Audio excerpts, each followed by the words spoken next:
G'day humans, Chris Stead here. I'm on the road and today I'm at the Upper Colo Reserve just out of Sydney. And we've been camping here for a few nights. I've actually come here quite a few times, so I thought such a lovely spot. We'll do a little bit of a tour, tell you my thoughts about this particular stay and whether or not it's worth your while. Did get on the cans last night, so bear with me, but we'll get there. And yeah, this is a really good spot, so let's dive in. Are we there yet? No! Are we there yet? No! Are we there yet? No! Are we there yet? Yes!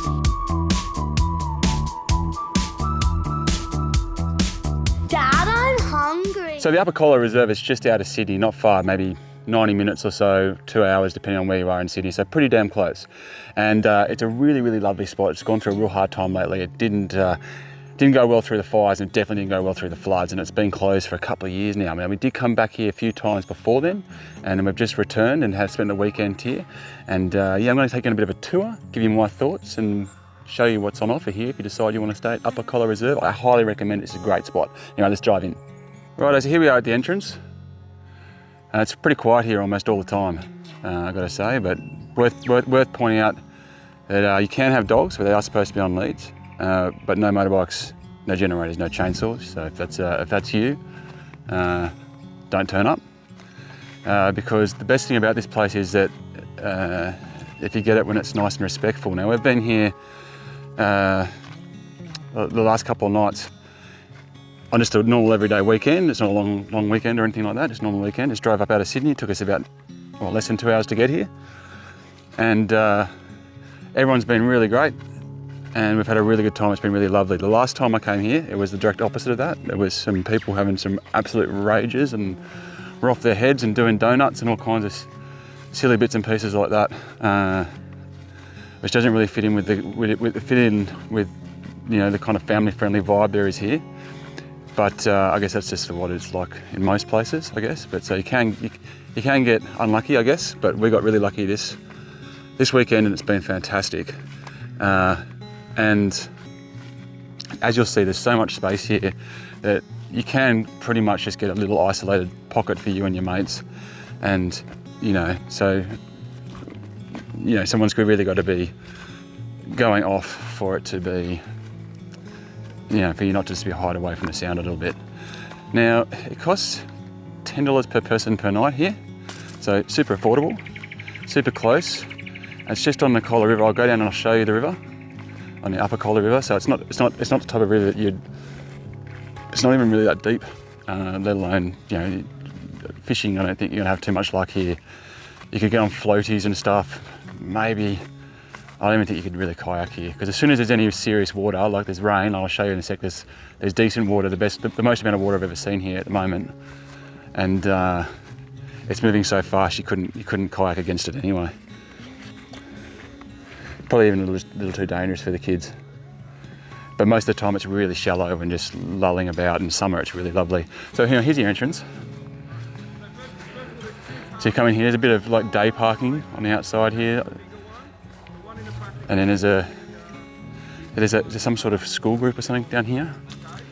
They've been doing activities and running around doing spotlight last night and so forth. So this place has got a maximum capacity of 150 people each night. And if you really wanted to put it together like a big 4-star, you could probably fit 1,000 people in here easy. And there's so much space. So with 150 people at capacity, it was capacity last night, and you know, you could barely see each other, let alone hear each other. So there was someone just over there, this group up there is us, then there was someone here. So it's Sunday now, so everyone's kind of packing up and going down. You can kind of walk in here, the road splits. Now it looks really slopey here, but there are a lot of flat spaces, more than enough flat spaces for 150 people. Even if everybody came in groups of 2 and spread right out. So I'll walk you up there in a bit, but as you can see, you've got the bluff on both sides. Sun rises in winter anyway, over that way, and kind of arcs around to there. So you're getting a lot of sunlight, which is really good in winter like it is now. And I'll take you up there in a sec, but let's just go down and have a look at the beach. And I'll just give you an idea. So I think We've stayed down here before where these guys are, and that was really good in summer because you're right down next to the water and it's easy to just go up and down and keep an eye on the kids. And then it's kind of winter now, and we're been staying up over here, which is theoretically to get us much more of the sun during the day. But it was pretty cloudy yesterday. Today's a pearler every day. Absolutely mint. So you kind of got this lower plateau down here, and I'm not sure if it's really showing up that well on the camera, but this is all pretty flat. There's like a little flat spot there where that blue car is. There's a little flat spot here. I've camped here before actually, which is good in summer with the tree cover. And there was a group kind of down past that van. There's another flat spot kind of down there. So there's probably about 4 or 5 tents down in that space down there. And it kind of goes up, but I'll take you over there in a sec.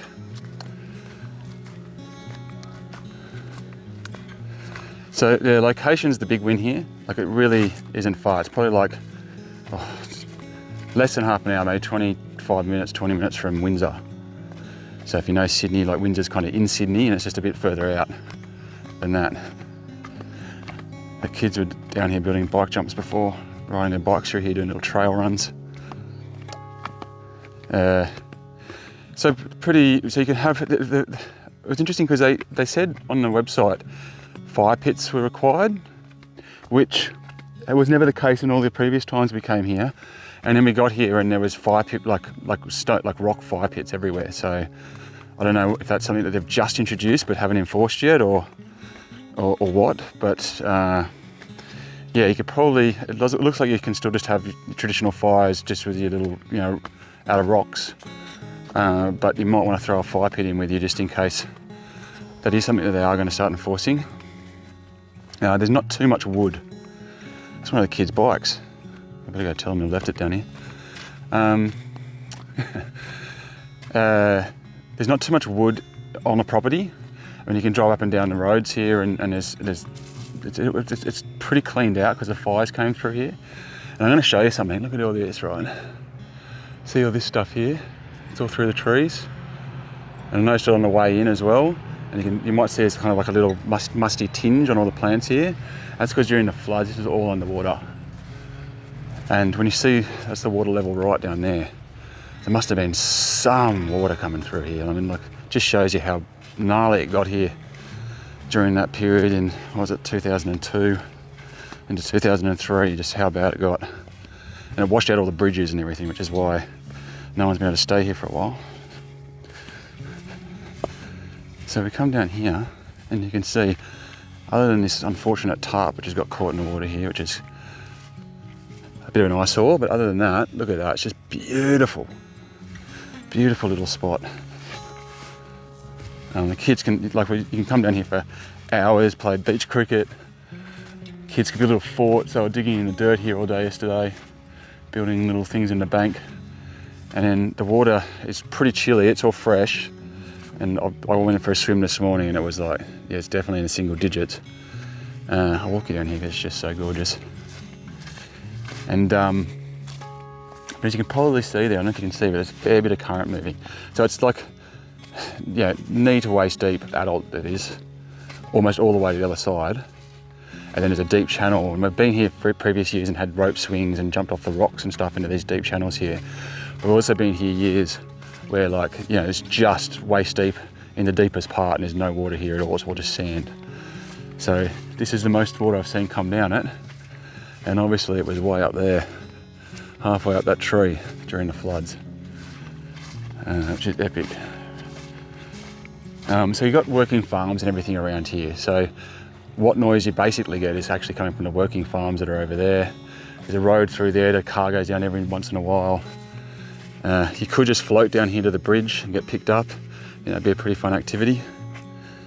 But as you can see, so tranquil and just really, really nice. And someone's gone somewhere because there's their shoes. All right, so I'll take you back up to the top. So we're here at the end of May, so it's not quite winter. But even in the middle of the day, it's like I'm wearing shorts and a singlet top right now. It's really, really mild. And last night I'd probably dropped down to 10, 11 degrees or something like that. It wasn't too bad.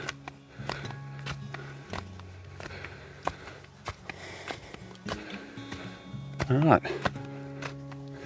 So that's what you can expect from your walk down to the beach.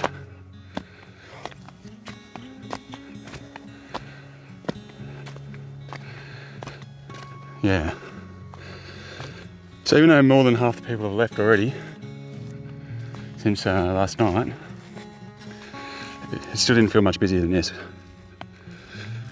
you can see like little fire pits have been around all over the place. But I don't think I saw anyone using a fire pit in the end.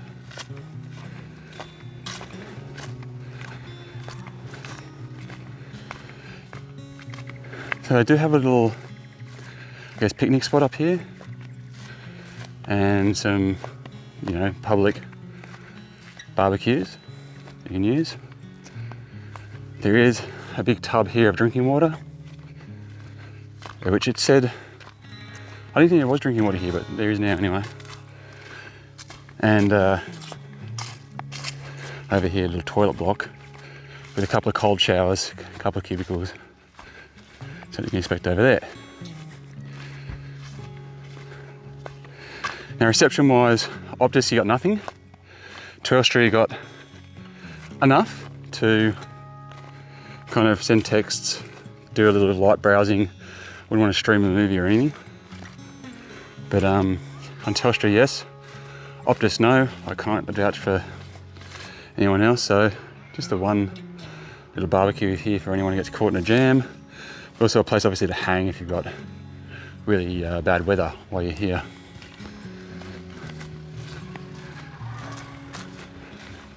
Now what there isn't is there isn't much in the way of wildlife.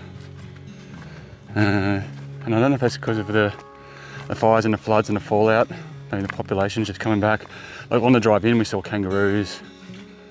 Maybe it's because you can have dogs here, maybe the wildlife stays away. Last time we were here there was a koala in one of the trees down there. So they were around at least. I'm going to show you up in this corner here, because there's a nice spot up here too. We've camped in this corner before and had 10 families in a loop. Now, the last time we were here we had massive problems with the next door neighbour here who was blaring music really, really loud for what we were told was to make people not want to camp here. That was his modus operandi. He thought, I'll just make it so unpleasant here that no one ever wants to come. And you'll see reviews of that. I don't know if he's still there. We had no problems this weekend. But they have set up glamping tents in the front section here. And there was some guys having a bit of a doof over there on the Friday night, but it's a little bit distant. You couldn't really quite hear it. It wasn't that loud. You could kind of hear it once you went to bed, but you couldn't hear it while you were talking around the fire. And it shut down at midnight anyway, so it wasn't that much of a drama, but a lot different to the last time here. You can see all this space. Look at this. So we had football set up. There's kind of almost like a cricket pitch in the middle here. There was a group of families over here having maybe 5 or 6 families over here. I don't think we could hear them at all from over there. Never picked up on it anyway. A couple of people kind of down here. And lots of natural light. No shade. I've never even seen anyone camp in the middle here. Everyone just hugs the edges basically. And you can see here they've got a little cricket pitch. I'm assuming there was something else, but pretty neat all the same. And it's all, yeah, as you can see, it's all pretty flat. Not too much to worry about. And I'll just walk out all the way down here to give for the sake of completion.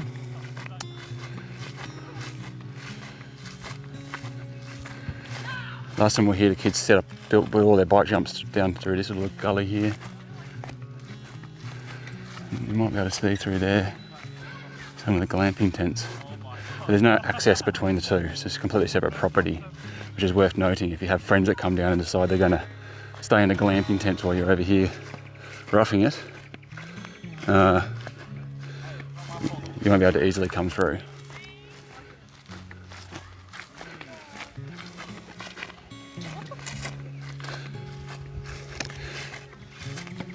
Yeah, so after the last experience we had here, we almost didn't want to come back for a while. But having now, you know, been this time and had such a pleasant experience with a whole bunch of groups of people, a lot of them families, kind of all nicely spaced out and you know, having a really good time, but you know, sticking to the generator rules, sticking to a pretty reasonable curfew with sound. It's just highlighted just how awesome this place actually really is. And there you go. So it's pretty much circling back around to where we were up here. These guys have just set up down around the corner here and just kind of gullies off, and then the road that comes in is from over there. So yeah.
Anyway, there you go. There's some quick thoughts on the Upper Colo Reserve and a bit of a tour.